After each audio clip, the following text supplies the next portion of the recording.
Napaka-creamy nga naman at ala ice cream yung version natin na ito sa ating buko pandan at lalong napakasarap kaya tara na gawa po tayo dito sa ganitong version. So dito simulan natin sa pagluto ng ating buko pandan gulaman. Maglagay lang ako dito ng 5 cups para dito sa ating buko pandan powder jelly. At 26 grams ito, iubos po natin ito lahat sa pagbuhos. At hindi na ako dito maglagay ng asukal kasi matamis na yung nabili natin na jelly mix flavor buko pandan. Ay, ang ilagay ko lang dito ay 1/4 cup na powdered milk and then haluin muna natin yan, hintayin natin yang kumulo. At pag kumulo na yan mga ng mga 1-2 minuto ay pwede na nating ibuhos dito sa ating paglalagyan para ito'y mag-set. At kunin ko lang yung mga bula-bula. Since nakunti lang yung aking buko kaya gawan ko ito ng paraan para ito'y dumami. Kaya dito sa ating suspan maglagay ako ng 3 cups na tubig at ilagay ko yung 25 grams or yung isang sachet na unflavored gulaman na kulay puti. At maglagay ako dito ng 200 ml na kukumama na fresh na gata.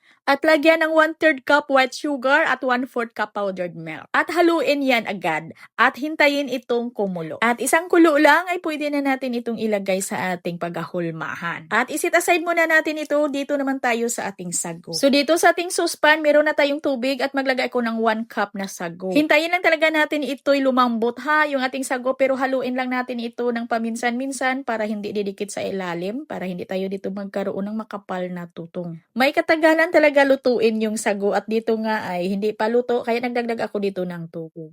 At once na parang nag-transparent na yung kulay niya, ay okay na ho yan, luto or malambot na yung sago natin. At para hindi ito magkadikit-dikit, ay ibabad ko lang muna dito sa tubig habang maghihiwa muna tayo ng ating gulaman. At pag nag-sit na yung ating buko pandan jelly, ay pwede na nating hiwain. Hiwain lang natin ito sa katamtaman lang sa liit. At ito naman yung ginawa nating pang-substitute ng ating buko. Abay, masarap talaga ito ha. Subukan nyo. Sarap talaga dito na ang bango. Kaya ito lang talaga yung gagawin natin pag kailangan natin yung shredded buko na wala po tayong yang buko. At ito yung sabi ko sa inyo na parang ice cream yung version natin kasi ay batihin natin yung ating na chilled na cream densada. At kalahati lang sa lata yung kailangan ko dito or 205 ml. At lagyan ko ito ng 1 1/2 sa pack na all-purpose cream or 375 ml ito lahat at ito'y na chilled na din. At ito'y batihin natin. Batihin ko lang talaga yan hanggang sa ito'y mag-volume, hanggang sa ito'y dumami.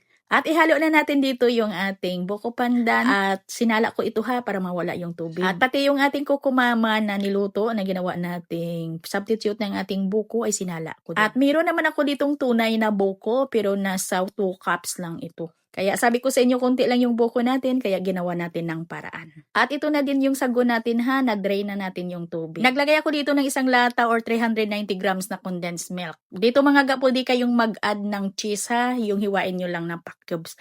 Ako mga ga, hindi na ako dito nag-add ng cheese kasi wala akong cheese ngayon eh. Gabi ko ito ginawa, walang mabibilhan. Kayo na lang yung maghalo ng cheese dito. At i-chill natin muna ito mga ga ng pwede overnight. At ito nga mga ga, 3 oras ko lang itong na-chilled sa ating chiller kasi gusto na nilang kumain eh. Mas lalo itong sumarap pag na-chill natin ng buong magdamag. Ang sarap talaga nito ga, napaka-creamy at ala ice cream. Try nyo.